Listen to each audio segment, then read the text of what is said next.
The massive ship appeared in Earth's orbit without warning. It was bigger than any human structure ever built, stretching 10 kilometers from end to end. Its surface looked like polished black stone, covered with glowing blue lines that pulsed, like a heartbeat. The ship did not hide. It wanted to be seen. Admiral Sarah Chen stood on the bridge of the UDF Defiance, Earth's most advanced warship. Through the view screen, she watched the alien vessel hover above their planet like a dark moon. Her crew was silent. Everyone knew this moment would change everything. The alien ship sent a message in perfect English. The voice was cold and mechanical, but the words were clear. Primitive species of the third planet, you will prepare for official first contact. A representative of the Hegemonic Council will board your vessel in 1 standard hour. You will show proper respect. Sarah's jaw tightened. She had been expecting first contact with aliens for years, but not like this. Not with demands and orders. Before they even said hello. The alien shuttle was small but beautiful. It moved through space like liquid metal, flowing rather than flying. It landed in the Defiance's main hangar bay with barely a sound. The doors opened, and High Arbiter Zelthak stepped out. The alien was tall and thin, made of what looked like living crystal. Light moved through his body in patterns that seemed to match his thoughts. His face had no mouth, but when he spoke, his voice came from everywhere at once. Behind him walked 2 other aliens. One looked like a giant spider made of silver metal. The other was covered in thick gray fur and had 6 arms. Sarah met them in the hangar bay with her senior officers. She wore her best uniform, but she did. "Not bow. I am High Arbiter Zelthak of the Vorthak," the crystal being said. His voice echoed in the metal room. "I speak for the Hegemonic Council, the rightful rulers of this galaxy. You are now in our presence." "I'm Admiral Sarah Chen of the United Defense Force," Sarah replied. "Welcome to human space." The crystal alien's light patterns shifted. It might have been surprise. "Human space? You misunderstand your situation. There is no human space. There is only council space, and you happen to live in it." Sarah felt her officers tense behind her. She kept her voice calm. "I think there's been a misunderstanding. Earth belongs to humanity. We're happy to talk about trade and friendship, but..." Silence. Zelthak's voice cut through her words like ice. "You will listen. You will not speak until given permission." The hangar bay went dead quiet. Sarah could hear her own heartbeat. She looked at the alien for a long moment, then crossed her arms. "No." "What did you say?" "I said no. This is our ship, in our system, orbiting our planet. You don't give orders. Here." The light patterns in Zelthak's body flashed bright red. The spider-like alien behind him made a hissing sound. The furry one took a step forward. "Your species lacks education," Zelthak said. "This is normal for new servants. I will explain how the galaxy works." He waved his hand and a hologram appeared in the air between them. It showed the Milky Way. Galaxy, but not like any human had ever seen it. Huge sections were colored different shades, red zones, blue zones, green zones, each marked with alien symbols. For 50,000 years, the Hegemonic Council has maintained order in this galaxy, Zelthak continued. "We are 12 species divided by natural law into 3 groups. The dominators rule because we have earned that right through wisdom and power. The administrators manage the day-to-day affairs of their assigned sectors. The servants provide resources and labor to keep civilization running." Sarah studied the map. Earth was in a green zone. "Let me guess. Green means servants." "Correct. Your species shows adequate intelligence for basic tasks. You will be classified as servants under council authority. This is not negotiable. This is reality." "And what does being servants mean exactly?" Zelthak's body dimmed slightly. He seemed almost bored. "Standard servant obligations. 30% of your planet's resources will be transferred to Council storage facilities each year. 10 million of your population will be selected for work assignments throughout Council space. You will cease all military development above pre-approved levels. You will accept Council oversight of your government and education systems. In exchange for what? Protection from chaos. Order instead of the violence that destroyed so many species before the Council brought peace. Medical knowledge that will extend your lifespans. Technology that will improve your primitive existence. Sarah looked at her officers. She saw anger in their eyes, but also fear. The alien ship outside could probably destroy Earth's entire defense fleet without much trouble. But she also saw something else in their faces. They were waiting to see what she would do. She turned back to Zelthak. What if we refuse? The crystal alien's light patterns went completely still. Refuse? What if we say no? What if we don't want to be servants? For a moment, Zelthak said nothing. Then he began to glow brighter. Refusal is not possible. Refusal is a concept that does not exist in galactic law. You cannot refuse gravity. You cannot refuse the movement of stars. You cannot refuse the natural order that makes some species rulers and others servants. Watch us. The words hung in the air like a challenge. The spider alien hissed louder. The furry one's 6 arms moved in what might have been preparation for violence. Zelthak studied Sarah with what might have been curiosity. Your species is newly arrived in civilized space. Perhaps you do not understand the consequences of defying the Council. Let me be clear. Rebellion leads to correction. Correction can be mild or severe, depending on how quickly order is restored. What's a mild correction? Orbital bombardment of your major cities, elimination of your military forces, removal of your leadership class, installation of council, governors. And severe correction? Complete sterilization of your planet, removal of your species from the galactic community. Your son would be marked as a warning to others. Sarah felt a chill run down her spine. These aliens were not just powerful. They were completely ruthless. They spoke about destroying entire civilizations like humans might talk about cleaning house. But she thought about her daughter back on Earth, about the billions of people who had never asked to be servants to anyone, about the human dream of reaching for the stars as free beings. High Arbiter Zelthak, she said formally, I speak for humanity when I say we reject your offer. It was not an offer. Then we reject your demand. The crystal alien's glow intensified until it was almost painful to look at. Your words make no sense. You are a servant species. You have no choice in this matter. We're not servants. We're human beings. We make our own choices. Zelthak turned to his companions. They spoke in a language that sounded like musical tones mixed with static. Sarah's translation device couldn't make sense of it, but their tone was clear enough. They were discussing something important. Finally, Zelthak turned back to her. In 50,000 years of council history, no species has refused initial classification. The concept is so foreign that we have no protocols for this situation. Maybe it's time you learned some new concepts. Perhaps you need time to consider the reality of your position. Your species is technologically inferior. Your military is primitive. Your understanding of galactic politics is non-existent. You, cannot hope to stand against the combined might of 12 advanced civilizations. Sarah nodded. You're right about most of that. We're new to this. We don't have your technology or your experience. She paused. But we have something you seem to have forgotten. What is that? The right to say no. Zelthak's light patterns shifted through several colors Sarah had not seen before. When he spoke again, his voice carried something that might have been confusion. Rights are granted by authority. The Council is the ultimate authority in this galaxy.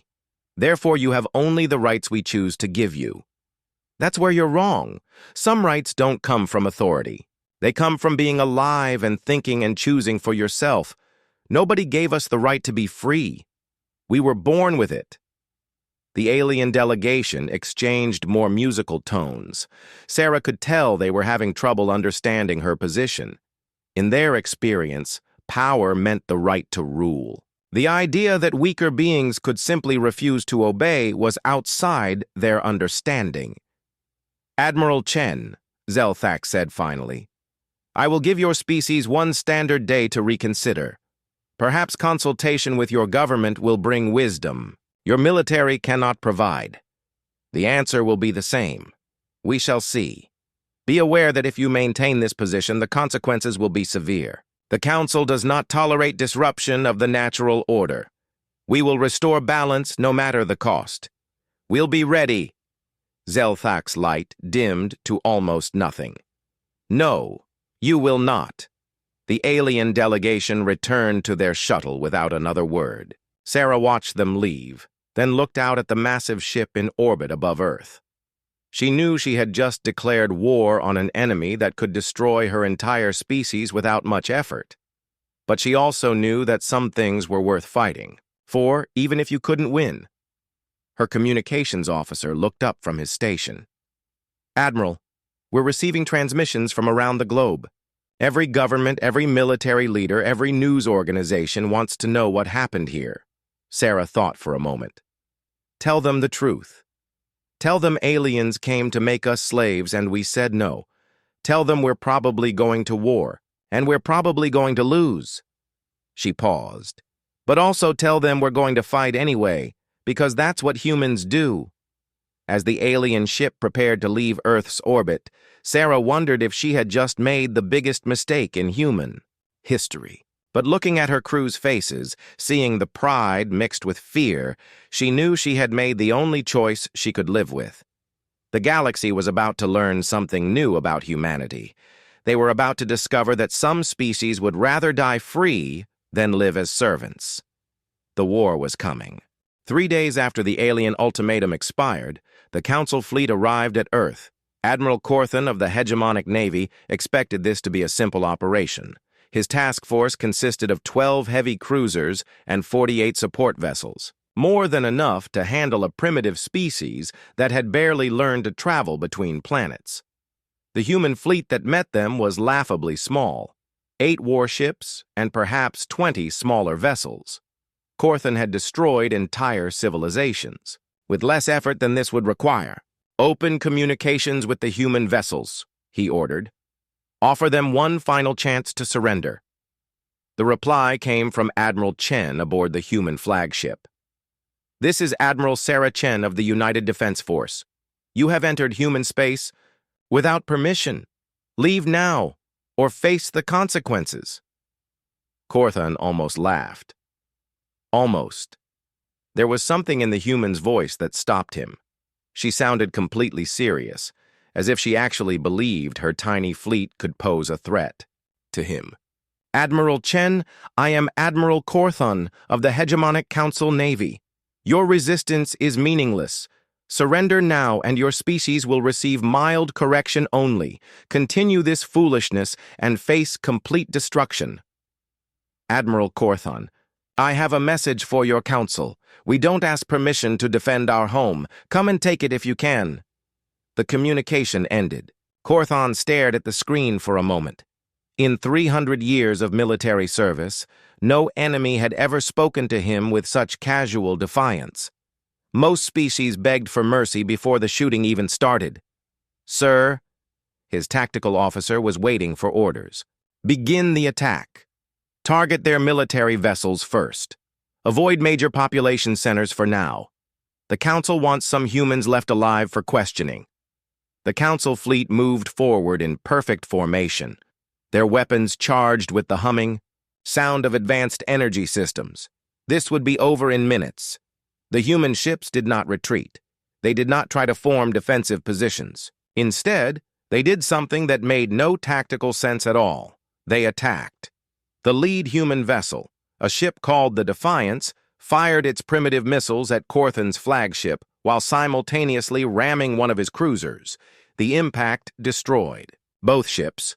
but the explosion damaged 2 more council vessels. "What are they doing?" Corthon's tactical officer sounded confused. I don't know." Corthon had never seen anything like it. The humans were fighting like they expected to die, but they didn't seem to care. Another human ship, the UDF Courage, somehow got close enough to a council cruiser to detonate its own reactor right next to the enemy hull. Both ships vanished in a ball of fire. "Sir, the humans are using suicide tactics." "No species uses suicide tactics in space combat," Corthon said. "It's wasteful and illogical." But the evidence was right in front of him. The human ships were not trying to survive this battle. They were trying to take as many council ships with them as possible when they died. The battle lasted 6 hours instead of 6 minutes. When it ended, Corthon had won, but at a cost he never expected. His fleet had lost 9 ships to an enemy that should have been helpless. Worse, the humans had managed to damage his flagship badly enough that he couldn't proceed with the planned orbital bombardment. "Admiral," his communications officer called out, "we're receiving a transmission from the planet's surface." "Put it through." The face that appeared on screen was scarred and dirty. The human looked like he had been fighting, but his eyes were bright with anger. "This is General Martinez of Earth Defense Command. I see you managed to beat our fleet. Congratulations. Now comes the hard part." "Your fleet is destroyed," Corthon replied. "Your orbital defenses are gone. Surrender now and avoid unnecessary bloodshed." The human general actually smiled. "Admiral, you just spent 6 hours fighting 8 ships. We have 8 billion people down here, and every single one of them just watched you murder their friends and family. You think we're going to surrender?" Before Corthon could reply, alarm bells started ringing throughout his ship. "Sir, multiple missile launches from the planet's surface, hundreds of them!" Through the view screen, Corthon watched a swarm of human rockets rising from Earth. They weren't military missiles. His sensors identified cargo haulers, mining equipment, even civilian passenger ships that had been loaded with explosives. "They're using everything that flies as weapons," his tactical officer reported with disbelief. The improvised missiles weren't very accurate, and most were destroyed by the fleet's defensive systems. But there were so many of them that some got through. 3 more council ships took damage. "This is madness," Corthon muttered. "Admiral," his science officer called out, "I'm detecting something strange. The humans appear to be moving large amounts of industrial equipment." "What kind of equipment?" "Mining lasers, construction robots, manufacturing systems, all being transported to defensive positions around their major cities." Corthon felt a chill run through his body. "They're turning their entire industrial base into weapons. Sir, incoming transmission from the Council High Command." The hologram that appeared showed High Arbiter Zelthak. The crystal alien's light patterns were flashing in agitation. "Admiral Corthon, your progress report is overdue. What is the status of the human correction?" "High Arbiter, the situation is more complex than anticipated. The humans are not responding to correction in the expected manner." "Explain."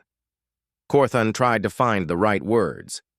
"They appear to be fighting with no regard for their own survival. They use suicide tactics. They turn civilian equipment into weapons. They refuse to acknowledge that they cannot win." "Are you saying that your fleet cannot handle one primitive species?" "No, sir. We can defeat them. But the cost will be much higher than projected, and the time required. I do not care about cost. I care about order.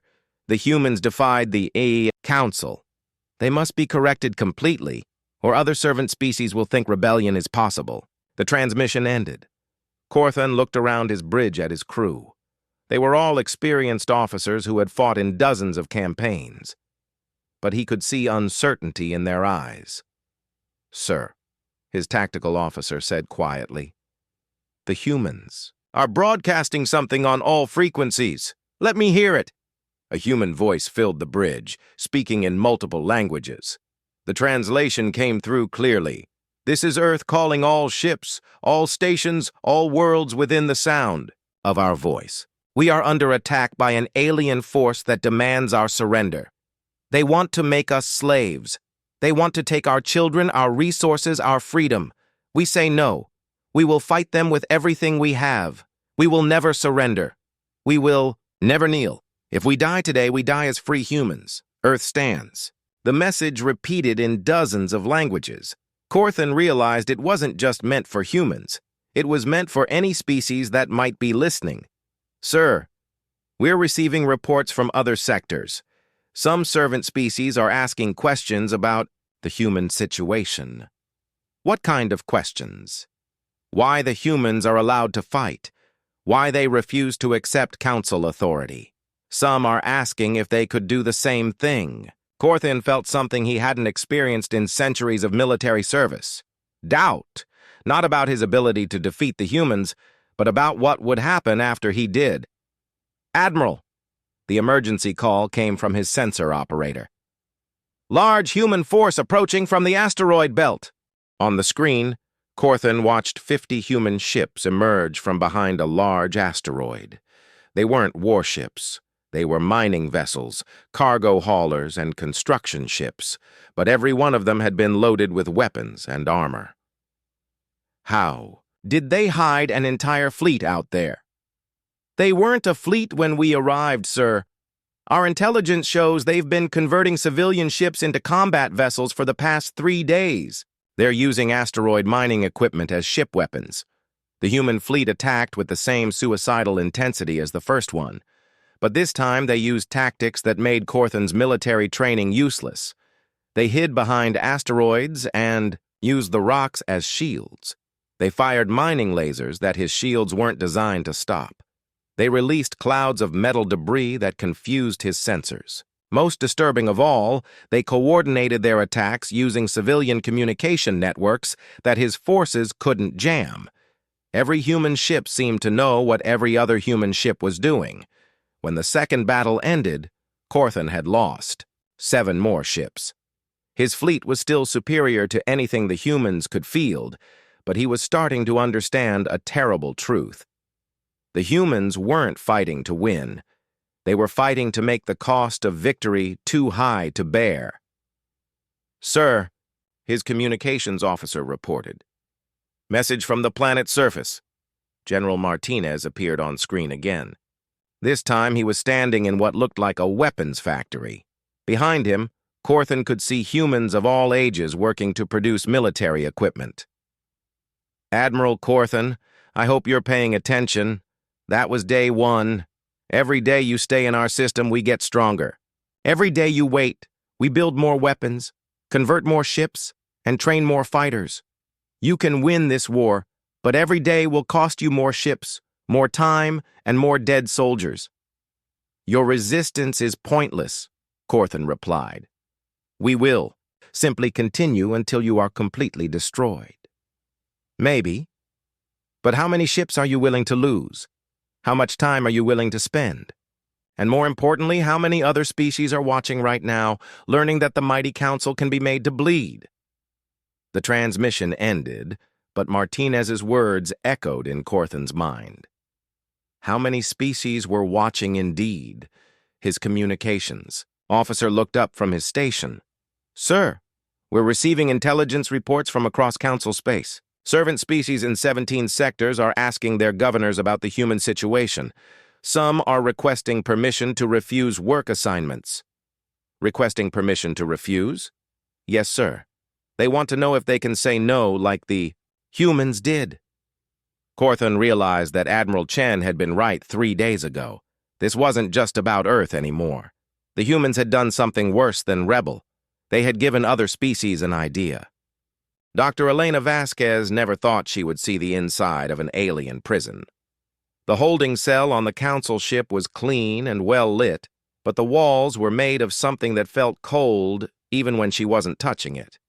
She had been captured 3 weeks ago when her research station was attacked. Now she was being taken to the council's capital world for questioning. Elena was a xenopsychologist, one of the few humans who studied alien behavior and thinking patterns. The council wanted to understand how human minds worked. They needed to find a way to predict what humans would do next. The door to her cell opened with a soft hiss. 2 guards entered. One looked like a walking tree made of metal. The other was covered in scales that shifted color as it moved. "Dr. Vasquez," the scaled alien said in perfect English, "you will come with us now. The High Council wishes to speak with you." Elena stood up slowly. She had learned not to make sudden movements around the guards. "I'm honored," she said with just enough sarcasm to make her point. The journey through the ship took 20 minutes. Elena saw dozens of different alien species working at various tasks. Most ignored her completely, but some stared with what might have been curiosity. She wondered how many of them were servants like humanity was supposed to be. The council chamber was enormous. The ceiling stretched so high that Elena couldn't see the top. 12 beings sat on raised platforms arranged in a circle around the center of the room. These were the rulers of the galaxy, representatives of the 12 species that had controlled everything for 50,000 years. High Arbiter Zelthak was there, his crystal body glowing with soft blue light. Next to him sat a creature that looked like liquid shadow with glowing eyes. On another platform was something that might have been a giant brain floating in a tank of green fluid. "Dr. Elena Vasquez," Zelthak's voice echoed through the chamber. "You are an expert in the study of alien psychology. You will help us understand your species." Elena looked around the circle of alien rulers. Each one represented power beyond her imagination. Any of them could order her death with a thought. But she remembered General Martinez's last broadcast, before her capture. Earth still fought. Humans still refused to surrender. "What do you want to know?" she asked. "Why do humans continue this pointless resistance?" The question came from the shadow creature. "Your military is defeated. Your planet is blockaded. Your people are dying. Yet you persist in behavior that serves no logical purpose." Elena almost smiled. "You really don't understand, do you?" "Explain." "You see our resistance as pointless because you're thinking like conquerors. You measure success by who wins and who loses. But humans don't always fight to win. Sometimes we fight because fighting is the right thing to do." The floating brain pulsed with different colors. When it spoke, its voice sounded like musical tones. "Right and wrong are determined by authority and natural order. The council represents both. Therefore, resistance to the council is by definition wrong." Says who? The question hung in the air like a physical thing. Elena could see the confusion ripple through the assembled beings. They exchanged glances and made sounds in languages she couldn't understand. "Says the natural order of the universe," Zelthak finally responded. "Strong species rule. Weak species serve.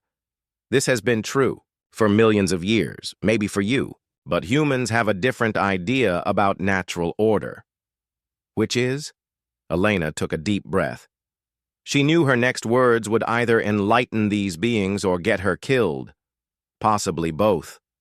"We believe that all thinking beings have the right to make their own choices. We believe that being strong doesn't give you the right to rule over the weak. We believe that every person, human or alien, should be free to live their own life without asking permission from anyone."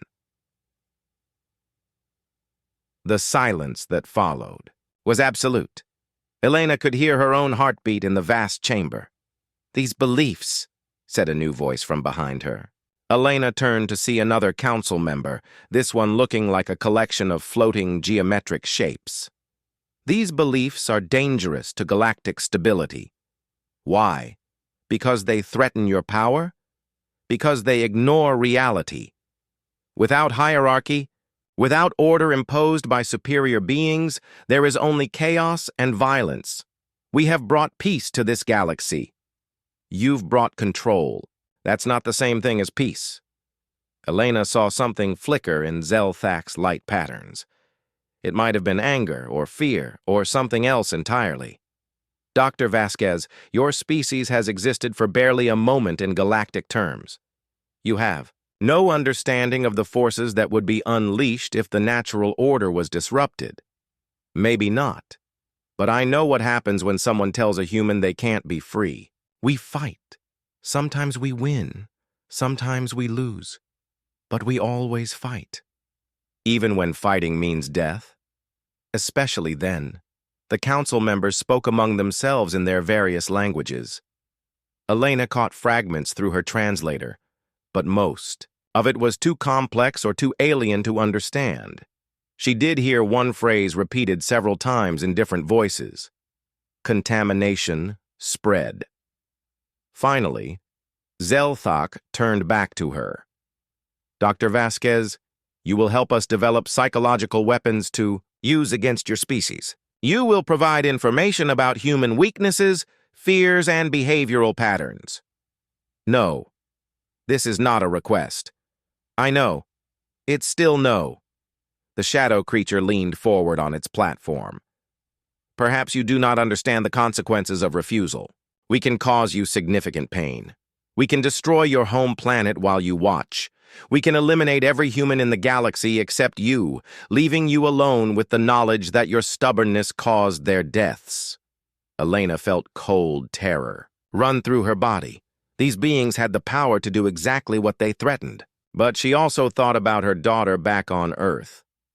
Probably fighting in the resistance by now. She thought about all the humans who had died refusing to surrender. You can do all of that, she said quietly. But I still won't help you enslave my people. That's not who I am. More alien conversation. Elena caught the word madness in several different languages. Your species appears to have a fundamental flaw in its reasoning, the floating brain said. You consistently choose actions that result in harm to yourselves and others when submission would lead to better outcomes for all involved. Or maybe your species has the flaw. Maybe you've forgotten what it's like to choose your own path. Elena was taken back to her cell, but something had changed. The guards seemed less sure of themselves. She noticed other prisoners in the corridor, members of different alien species. Some of them looked at her with expressions she couldn't read. That night, she was awakened by a sound she hadn't heard before. Singing. Someone was singing in a language she didn't recognize, but the melody was sad and beautiful. The next morning, one of her guards was different.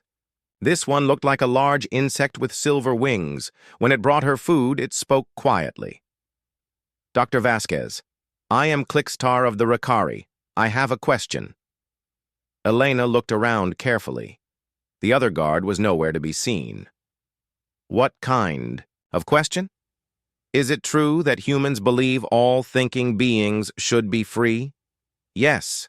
We believe freedom is a right, not a privilege. The insect alien's wings buzzed softly. The Rakari have served the Council for 8,000 years. We mine the metals that build their ships. We harvest the crystals that power their technology. In return, they protect us and tell us where to live and what to do. How do you feel about that arrangement? I never thought about it before. But watching your people fight, seeing how you choose death over servitude, it makes me wonder about things I never questioned. Elena felt a spark of hope. What kinds of things? Why do the Rakari produce wealth that we never get to keep? Why do our children go to council schools that teach them to obey instead of think? Why do we ask permission to travel between our own worlds? Those are good questions, but dangerous questions. If other Rakari heard me asking them, maybe other Rakari are asking the same questions. Maybe they're just afraid to say them out loud. The guard's wings stopped buzzing. You think so? I think freedom is like a virus. Once it gets into your mind, it spreads to others. And once enough people catch it, nothing can stop it. Clixatar left without another word, but Elena could see that her words had affected him. Over the next few days, more aliens found excuses to speak with her. A maintenance Worker who looked like a walking jellyfish asked about human concepts of justice. A food server with too many eyes wanted to know why humans shared resources with each other instead of hoarding them for the strong. Each conversation was brief and secret, but Elena began to understand that something was happening throughout council space. The human rebellion had done more than just resist conquest. It had planted questions in minds that had never questioned anything before. A week later, she was brought back to the council chamber. This time, only half the platforms were occupied. The others were dealing with what the translator called administrative difficulties in various sectors. Dr. Vasquez, Zelthak said, his light patterns were more agitated than before. Your continued resistance is causing problems beyond your species. What kind of problems? Servant species are asking questions. They are requesting modifications to their service agreements. Some are refusing work assignments while they consider their options. Elena tried not to smile. And that's a problem? It is chaos. Order depends on each species accepting their proper role. When that acceptance breaks down, everything breaks down. Or maybe everything gets better. Maybe everyone gets to choose their own role instead of having it forced on them. The shadow creature spoke up. Dr. Vasquez, you will record a message telling your people to surrender. You will explain that continued resistance will result in the destruction of other species who have been contaminated by human ideas. Contaminated? Is that what you call it when someone starts thinking for themselves? We call it a threat to galactic stability. Elena looked around the chamber at the alien rulers. For the first time, she saw something in them she hadn't noticed before. Fear. They were afraid of her. Not physically, but afraid of what she represented. I won't tell my people to surrender, she said, but I will give you some free advice. What advice? It's too late. You can't stop what's already started. Ideas don't need spaceships or weapons to travel. They just need one person to tell another person that freedom is possible. Elena was returned to her cell, but she wasn't worried anymore. Through the walls, she could hear more singing. Different voices, different languages, but the same sad, beautiful melody. The virus was spreading. The order came from the highest levels of the council hierarchy. High Arbiter Zelthak himself delivered it to the assembled military commanders through a secure holographic link. Complete obliteration protocol is now in effect, his crystal form announced to the gathered aliens. Not only for the human species, but for any species showing signs of human contamination. This infection must be stopped before it spreads further. Admiral Corthon sat in his command chair aboard the Inevitable Dominance, the Council's largest warship. Around him, the greatest military force in galactic history prepared for deployment. 300 heavy cruisers, 800 support vessels, and 50 planet-killer dreadnoughts. More firepower than had been assembled since the last major galactic war 10,000 years ago. Sir, his tactical officer reported. All fleet elements are in position. The human system is completely surrounded. Corthon nodded. The past 6 months of fighting had taught him to respect human creativity, but there was a limit to what courage and innovation could accomplish against overwhelming force. Begin planetary bombardment, he ordered. All cities with populations over 1 million. Show them what happens when species refuse to accept their place. The first wave of plasma torpedoes streaked toward Earth's surface. Each one carried enough destructive power to level a mountain range. Corthon watched the tactical display, expecting to see the quick destruction of human civilization.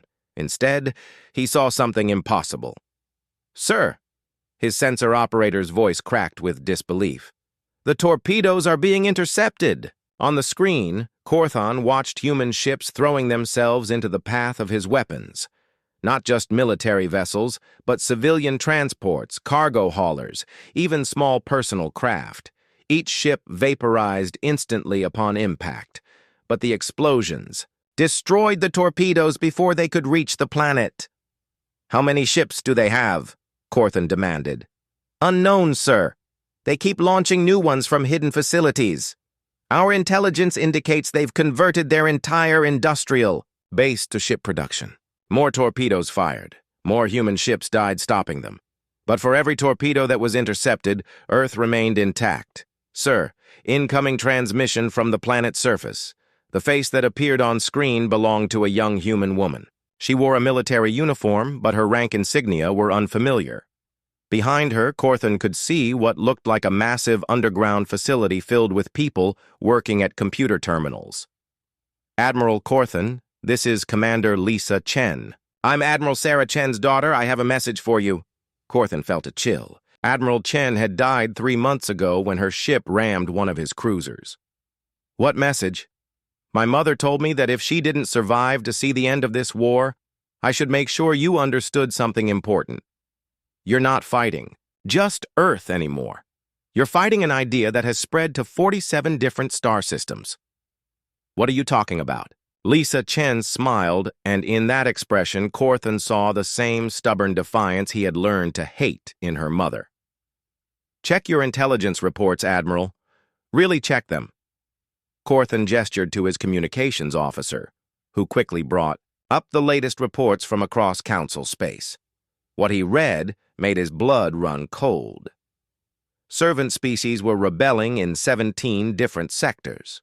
The Rakari had seized control of their mining worlds and were refusing to deliver metals to Council ships. The Threnodi, the telepathic species that monitored thoughts for signs of rebellion, had declared that they would no longer spy on other species. The Korvaxian shipbuilders were sabotaging Council vessels during construction. Most disturbing of, all these species were working together. They were sharing technology, coordinating their resistance, and helping each other fight Council forces. How? Corthan whispered. Humans are good at making friends, Lisa Chen replied. We've been teaching other species how to modify their ships, how to coordinate their attacks, how to fight as free beings instead of slaves. Every day you spend trying to destroy us, more species join our cause.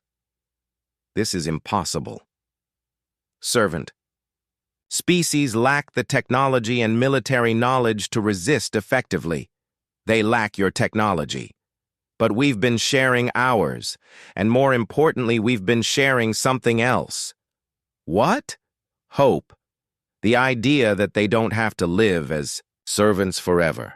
The knowledge that someone else fought back and survived. Corthan realized with growing horror that the human woman was right. The reports clearly showed that rebel species were using modified human technology and tactics, but they were also developing new approaches that his military had never encountered. Sir, his science officer called out. I'm detecting massive energy signatures from the asteroid belt. On the tactical display, a new fleet emerged from hiding. But this wasn't just human ships. Corthan recognized Rakari mining vessels, Threnodi Scout, ships and dozens of other designs from species that should have been safely under Council control. Combined fleet approaching, his tactical officer reported. 237 vessels from 12 different species. They're broadcasting a joint message. Put it through. The screen split to show multiple faces. Humans, yes, but also the insectoid Rakari, the jellyfish-like Aquarians, the crystalline Zerai, and others. When they spoke, it was in unison, but each in their own language. This is the Free Species Alliance. We demand that the Council withdraw from all occupied worlds and recognize the right of every thinking being to determine their own fate. You have 1 hour to respond. Corthan stared at the screen in disbelief. Free Species Alliance? Lisa Chen's image reappeared. Turns out other species like the idea of freedom as much as humans do. They just needed someone to show them it was possible. You cannot hope to defeat the full might of the Council.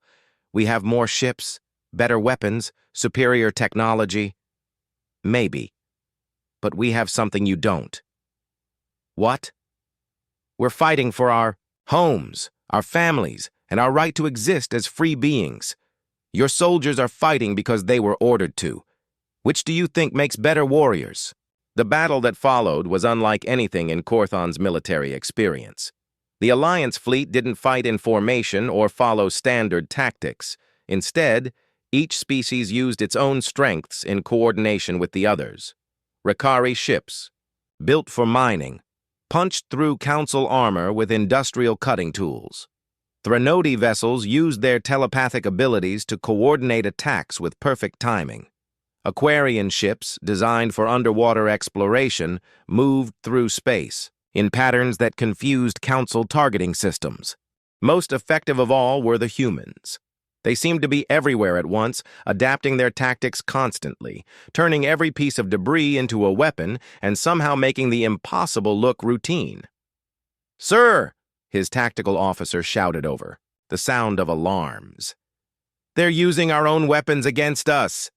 Corthan watched in amazement as human engineers somehow hijacked one of his plasma torpedoes in mid-flight and sent it back at his own ships.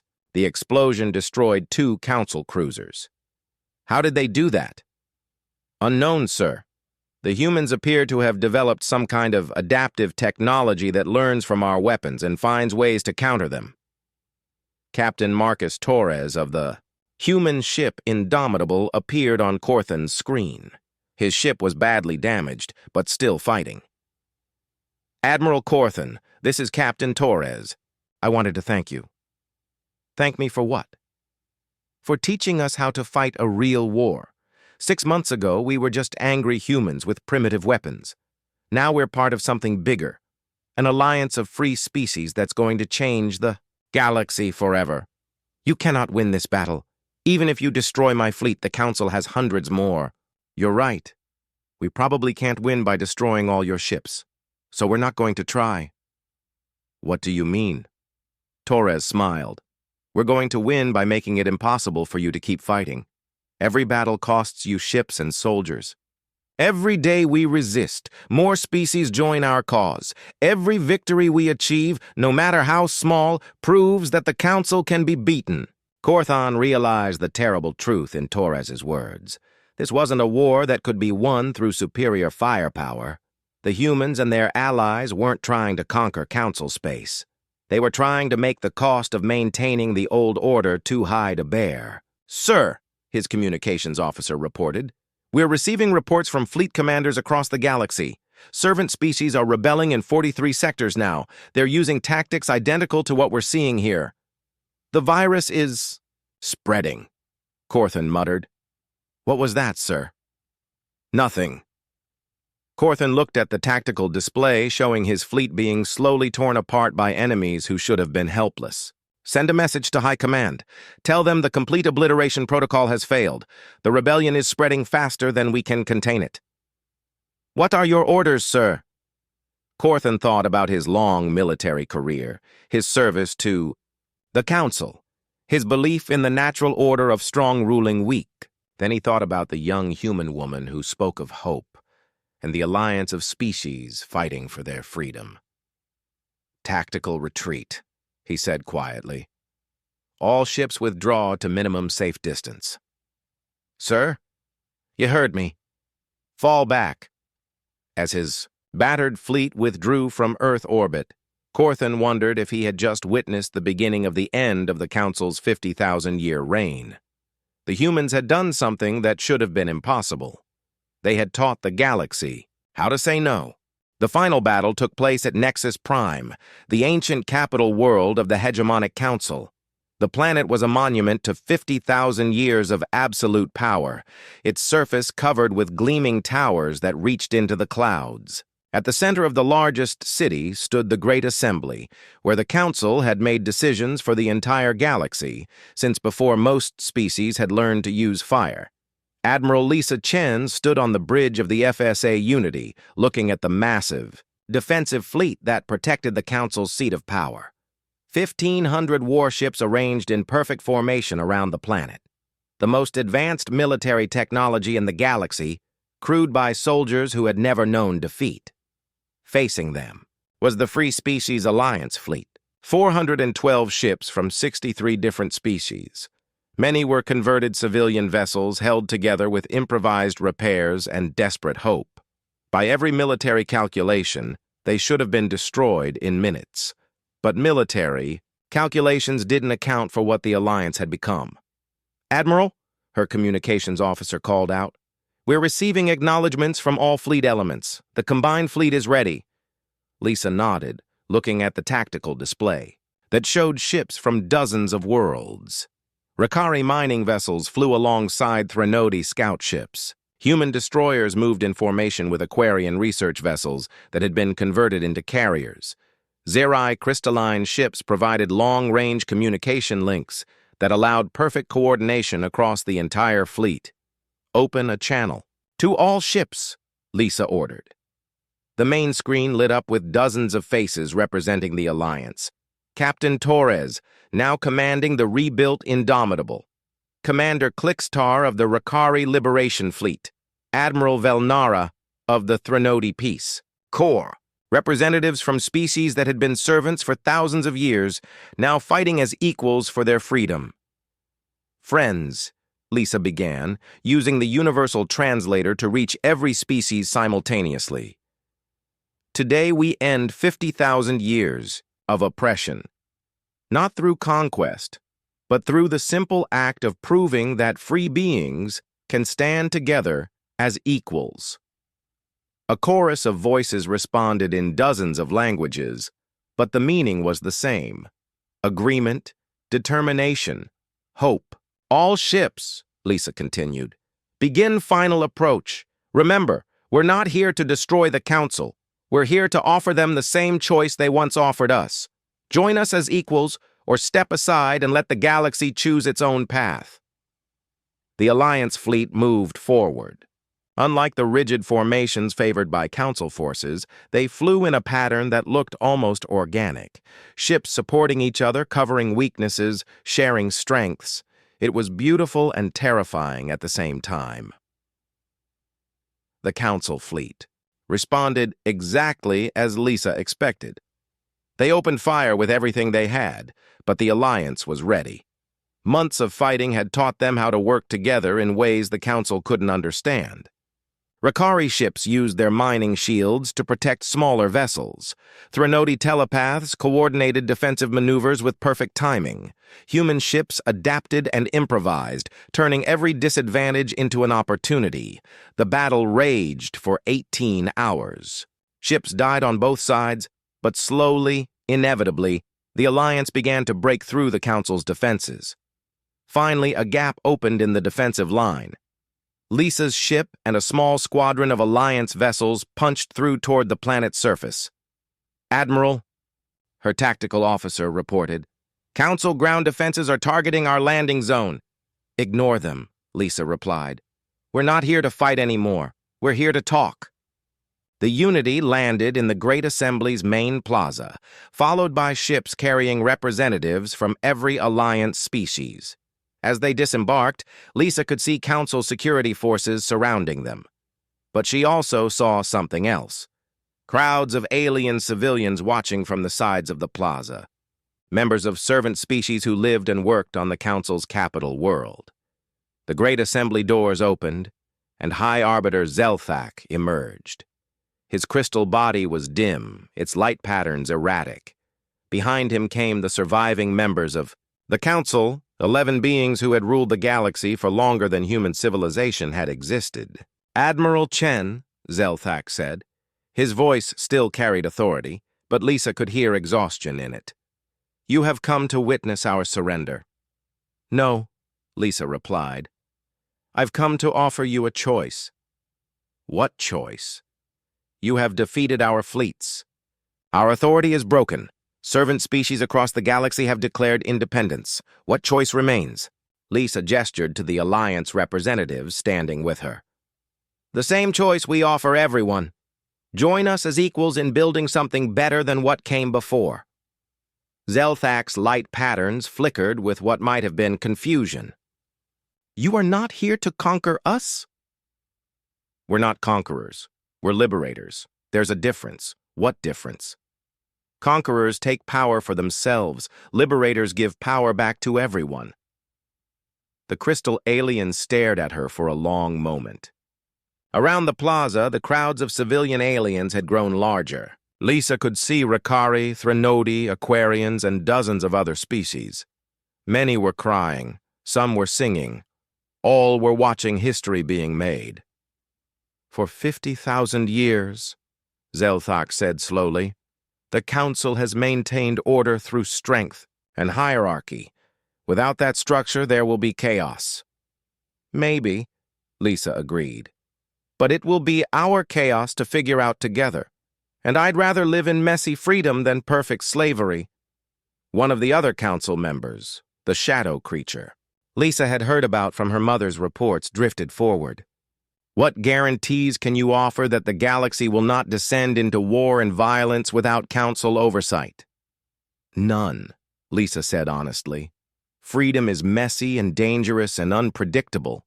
People make mistakes when they're free to choose. Sometimes they make terrible mistakes. Then why choose freedom over order? Lisa thought about her mother, who had died fighting for this moment. She thought about all the humans and aliens who had sacrificed everything to stand here today. Because mistakes you choose to make are better than perfection that's forced on you. Because the right to be wrong is part of what makes life worth living. Because 50,000 years of perfect order built on slavery isn't actually perfect at all. She gestured to the crowd surrounding them. Look around you. Look at their faces. When was the last time you saw servant species this happy? When was the last time you saw hope in their eyes? Zelthak's gaze moved across the plaza. For the first time in memory, he really looked at the beings his people had ruled for so long. He saw joy and excitement and the kind of energy that comes from believing the future can be better than the past. What do you propose? He asked quietly. The Galactic Liberation Accords, Lisa replied. Every species gets to choose their own government. Every world gets to control its own resources. Every being gets to decide their own fate. No more servants.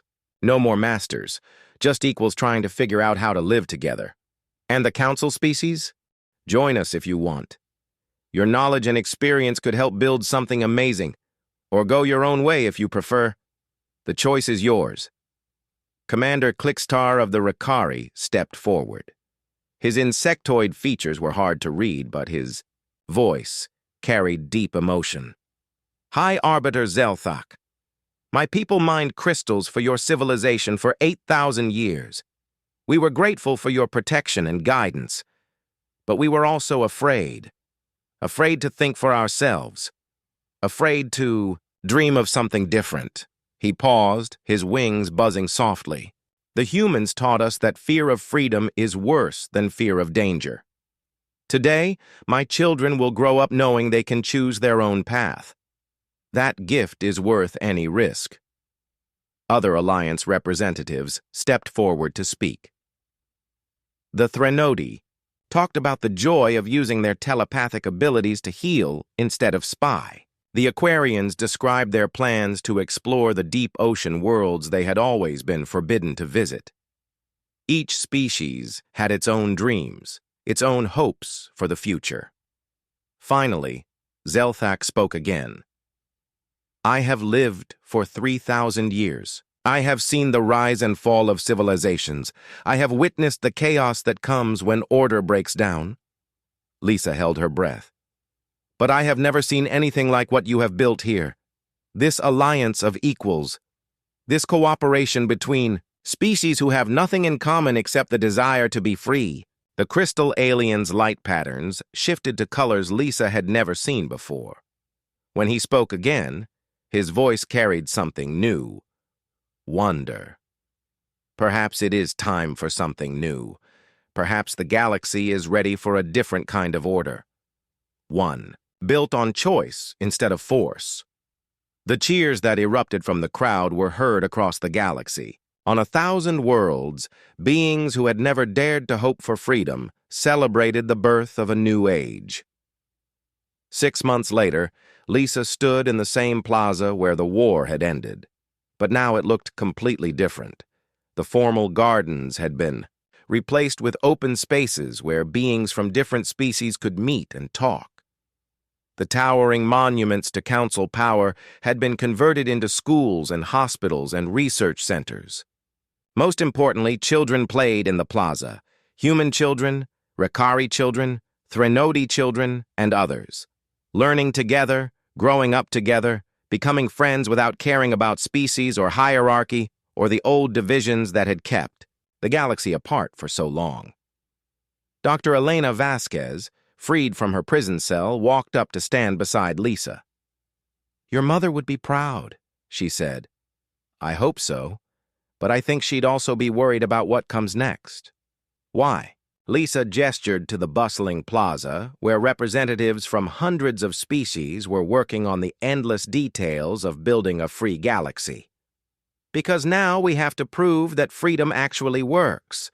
We have to show that beings can cooperate as equals, resolve disputes without violence, and build something better than what we tore down." Elena smiled. "Are you having doubts?" "Every day. But then I watch those kids playing together, and I remember that they'll grow up in a galaxy where no one can tell them they're not good enough to make their own choices. That's worth any amount of uncertainty." A young Rakari approached them, his wings bright with excitement.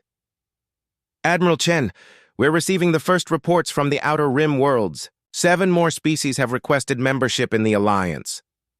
"What did you tell them?" "The same thing we tell everyone. The Alliance isn't something you join. It's something you help build. If they want to be part of it, they start by declaring their own freedom and then reach out to help their neighbors do the same." Lisa nodded approvingly.